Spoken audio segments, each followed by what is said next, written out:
Des affrontements ont opposé ce vendredi 16 décembre 2022 les rebelles du M23 au FRDC à Bouiza, une localité du groupement Bichoucha, à l'ouest de la chefferie de Bouitoua, territoire des Rutshuru. Selon plusieurs sources contactées de la zone, de fortes détonations y sont attendues depuis les heures d'avant-midi. Ces mêmes sources ont difficile à établir un bilan de ces nouveaux affrontements. Un acteur de la société civile joint depuis cette région confirme le déplacement de quelques habitants qui restaient encore sur place. Ces habitants prennent la direction de Kichanga, à plus ou moins 20 km du lieu des combats. Un autre accrochage est celui signalé ce même vendredi entre les groupes d'autodéfense et les rebelles du M23 à Nyabani Raïkasave, deux entités du groupement Binza, à environ 25 km à l'est de Kiwanja. Plusieurs sources dans cette partie de la chefferie de Bouicha parlent des morts et des blessés dans les rangs de la population.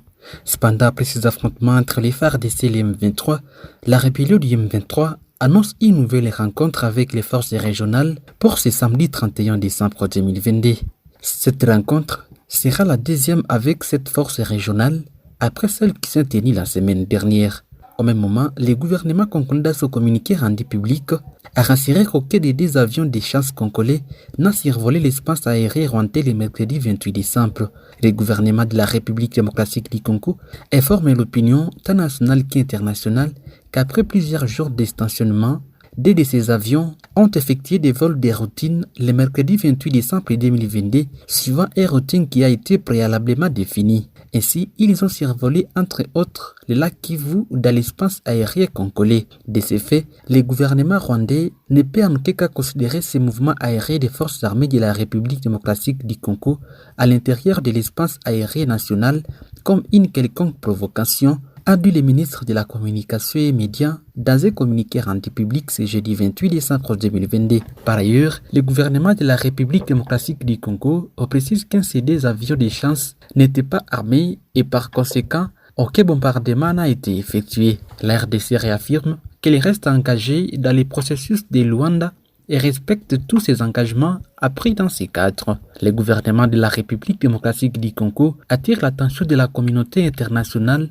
sur la complicité du gouvernement rwandais avec les terroristes M23 dans les recours à des prétextes farfelus pour bloquer, comme à leur habitude, les processus de paix en général et la mise en œuvre du communiqué final du mini-sommet de Luanda du 23 novembre 2022 en particulier, ajoute les communiqués. Les autorités rwandaises ont accusé mercredi un avion de chasse de la République démocratique du Congo RDC d'avoir violé son espace aérien, le dernier épisode à date de vives tensions entre Kigali et Kinshasa après une offensive rebelle dans l'est de la République démocratique du Congo. Début novembre, avait déjà affirmé qu'un avion de chasse congolais avait violé son espace aérien. Cependant, dans la partie grand nord de la province Nord Kivu, toujours à l'est de la République démocratique du Congo, les forces armées de la République démocratique du Congo annoncent avoir neutralisé 8 terroristes ADF de la chefferie de Bachou, territoire de Beni de la province Nord Kivu.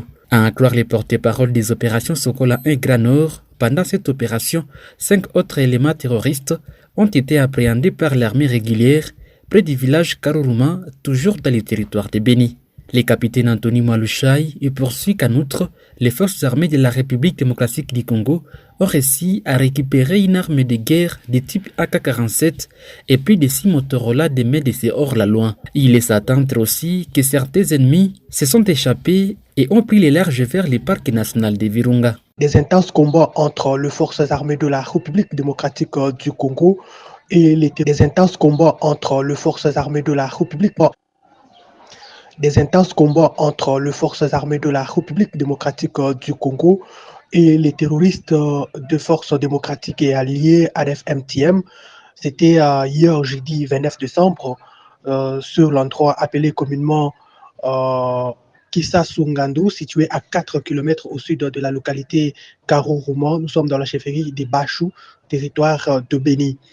Pendant plusieurs heures d'échanges et de tirs, les forces armées de la République démocratique du Congo ont pris l'ascendant sur l'ennemi et ont reçu de neutraliser 3 sur place, 3 terroristes ADF-MTM et capturé 5 terroristes vivants, et récupéré 7 Motorola de type civil. C'est vendredi 30 décembre, après les opérations de fouille de la zone, les forces armées de la République démocratique du Congo viennent de faire une découverte des 5 corps des terroristes ADF-MTM, ce qui fait un total de 8 combattants ADF tués par les FARDC et 7 Motorola récupérés. Une arme AK-47 a été également récupérée par nos forces. Pour l'instant, la situation reste sous contrôle des FARDC et les opérations de fuite de la zone continuent pour assurer, pour donner la paix à notre population. Le lieutenant-colonel Makazukai, porte-parole des opérations conjointes FARDC-UPDF, annonce que les forces armées de la République démocratique du Congo, en coalition avec l'armée ougandaise, au Kongingandu Kisusu, près de Karuruma dans la vallée de Moalika en chefferie de Bachou, après des violents combats intervenus ce 29 décembre 2022.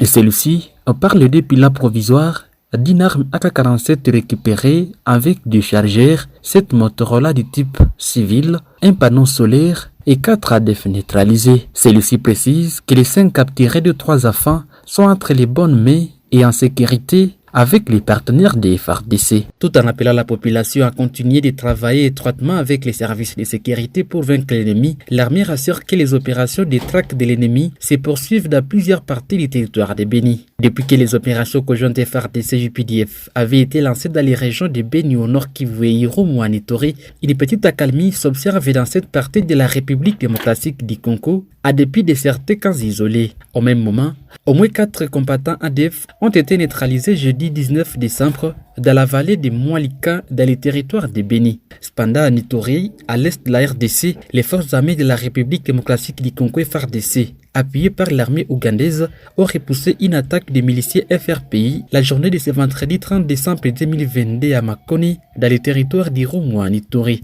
Les assaillants se sont heurtés au bouclier de ces deux armées avant d'enregistrer d'énormes pertes, indique le colonel Makazukai, porte-parole de la coalition FARDC-UPDF. Il dresse un bilan de 5 miliciens mis hors combat. La milice FRPI a attaqué à 12 heures la position des forces de la coalition FARDC-UPDF à Mankone et groupement Semuliki, chefferie de Bahema Mitego à territoire des Rumu. Le bilan provisoire a fait état de 5 éléments FRPI neutralisés, a écrit le colonel Makazukai dans une dépêche nous parvenue. L'occasion faisant les larrons, la coalition FARDC-UPDF met à garde la milice FRPI pour cette provocation. Sûrement qu'elle répliquera à toute éventualité. Les cadres de concertation de la société civile de Kwilu exigent des poursuites judiciaires contre les assaillants armés qui se sont rendus à la délégation des autorités traditionnelles conduite par les rois Mini, dépêchés par les ministres de l'Intérieur. Dans une déclaration signée ce jeudi, cette structure s'oppose à la demande de ces assaillants d'intégrer les forces armées de la République démocratique du Congo. Pour son président Placide Mukwa, ces hommes armés doivent répondre à des violences commises à Kwamount. Il évite les gouvernements à faire l'application de la recommandation de l'Assemblée nationale interdisant l'intégration, les mixages et les brassages des groupes armés en ceux des services de sécurité. Madame, Messieurs, merci de nous suivre sur Afro-Info 43. Likez et partagez nos vidéos et surtout, n'hésitez pas à nous laisser votre commentaire. Je suis Richard Maliro Kakoulé pour Afro-Info 43.